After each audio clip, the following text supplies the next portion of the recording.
All right, shalom, shalom, boys. Here, a lot here in the field, reviewing one of the last of the births with the flock, and it seems to have gone very well when it comes to this lambing season. So I'm excited about that. Let me just get right into it because um, it's important for people to understand um, the beauty,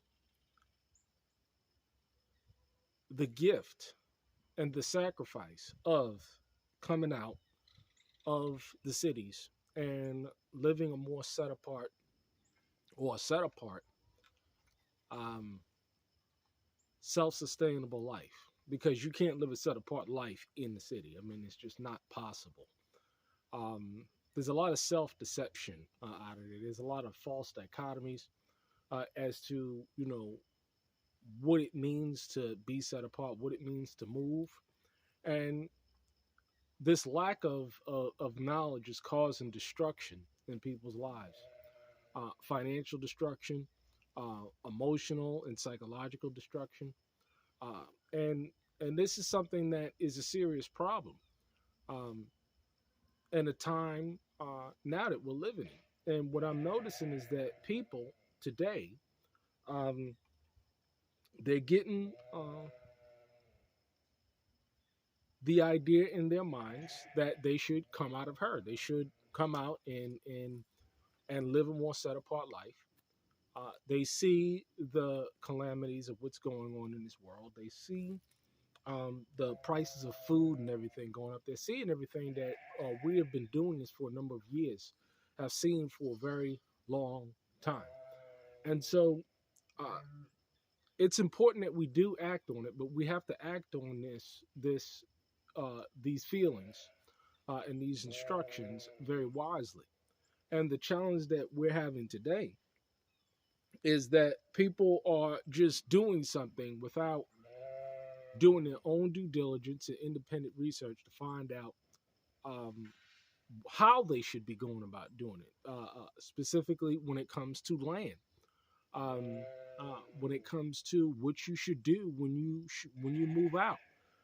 How do you provide an economy for yourself once you have moved? Now, there's very few people that are giving this level of advice. But I'm gonna start off with the first one, land and anything in investments. You know, they say the key statement is, um, or the saying is location, location, location, right? And the reason why they say location, location, location is due to the simple fact that where you buy is going to determine the quality of your life because you're there all the time. It's going to determine the opportunities that you have regionally or locally. It's going to determine a lot of things. And this is why I advocate what I have been taught and instructed, and what I have seen others who's taught and instructed me, how they live and the kind of lands that they acquire and the success that they're having on those lands. And this is why we talk about, land, open land that can be cultivated. And because the importance of the soil. Uh, and this is why we say farm land. This is why we say starting at 5 acres where you can cultivate that land. Because the scriptures talk about planting a seed in different kinds of soil, right? We know that these analogies are there, and they're there for a reason. It talks about storehouses. It talks about um, uh, a green pasture. It talks about these things, and so we need to be taking heed to the kind of instructions that's being given, due to the simple fact that it is there, and it is sound and then it works. So, you know, uh, and then you talking about just buying land. I would not recommend um, land that does not have good soil, rocky soil, or wooded rocky areas where there's pretty much nothing there. It's just a forest, because the problem is with those kinds of lands is that you got to clean them out. You see, the biggest trend that I see on social media today, on advertisement today, is selling people these plots of land for $199 down. And it always be out in the middle of nowhere. It'll be out in Missouri or Arkansas or in in the mountains somewhere in Tennessee or even Kentucky. Um, However, people are not taking into consideration the pitfalls that come with buying this kind of land. And I'm gonna have to do this a little bit more videos to really go through this through my 8 years of experience of living out here and talking to many people about land. But everybody has their own preference. But the idea is that you want land that can be cultivated. You don't want to be purchasing land that you have not seen. I mean, it's a sad deal to say, and I've seen several people do this, where they've purchased a piece of property and they never looked at the property, went out and checked out the property and found out that the property was not conducive for growing. Now, mind you, the fact of the matter is that you can get bulldozers, you can get heavy equipment to go in there and clean out everything, clean out a large swath of area. You can get all of that stuff done, but the problem is that all that stuff costs money, and you need heavy equipment to do it. If you got the money, go ahead and do it. But it's not more grievous to see that somebody has purchased something that they have not checked out, they have not done their own due diligence and independent research to find out whether it was a good location, whether it was good soil, whether it is you can raise animals or things of that nature. What is the local economy about? What's going on with all of these things, right? That's going on in the local economy of where you're deciding to live, because ultimately that's going to decide how you're going to provide for your family. Now, personally, I knew that business was going to be the way to go from a scriptural perspective as well as a natural perspective, or just me, because I understood that working at Walmart wasn't going to be an option for me. Now, again, hey, if somebody's working at Walmart, if somebody's plucking chickens, if somebody's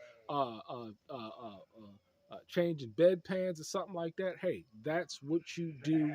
Hey, if that's your choice, because I believe that everybody has a choice. If that's what you're choosing to do, then go ahead and do it.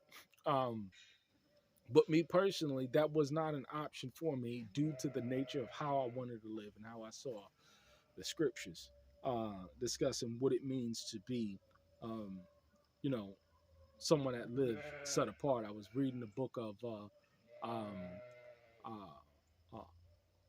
Philemon in the New Covenant. It's an interesting book. I suggest that you should go ahead and read it. It talks about the who, the where, the what, the why. It describes a little situation, but it's interesting. It's interesting. I've never heard that book preached on. But the idea is this. It's very simple. You're going to want to know where you're moving to. You're going to want to know the quality of the soil. You're going to want to know the local economy, because you don't want to be in a situation where you've turned around and you didn't do your research, and then you didn't damn near bought some land near a damn former Superfund site. Because then after that, then you got to find the next sucker. You got to find somebody else that's going to buy that shit. And we don't have the time. They get all riled up when we get out of here. But you don't have the time and the energy, especially the resources. Number one, the resources, especially in this day and hour. You don't want to waste precious resources. So that's what I'm going to hit on first. I'm going to hit on just basic, buying land. Where should you buy? Same thing I tell. Whether it's a individual or group, find yourself some pasture land. Preferably surrounded by trees. That has a pasture area that you can put a septic tank in. That you can run irrigation lines. in, and that all is predicated to the quality of soil that you have. Is it not? I mean, do you think it would be easier to plant um, a seed in rocky soil or good fertile soil? Would you think that it would be easier to run water lines in rocky soil or good fertile soil? Would you think it would be better to um, raise animals um, on rocky soil or if they have good green pastures? Are you hearing what I'm saying? Are you hearing what I'm saying? Um, Again, people do what they can afford. But I think that, if people were a little bit more informed before they went ahead and did what they did, they would have been in a better situation. So, there are reasons out there, whether it's, I'm talking about across the board. I mean, Google Homestead or um, put homestead in the search engine of YouTube, and you'll find tons of homesteaders that could be in proximity of you, that you can go ahead and visit and see what works, see what doesn't work. um, you have homesteaders that are in wooded areas. You have homesteads that are and communities, in an area where there's a pasture. They have a pasture. They have septic. They have a river or stream. They have a well. They're self-sufficient, and you can learn from these places that they have out there. But it takes a little bit of humility to say, I don't know what I'm doing, and so therefore, um, uh, I need some help. Because when you do that, you benefit yourself greatly. Like the thing is dying, but you benefit yourself greatly as a direct result of ensuring that you've done some research and that you know what you're getting into.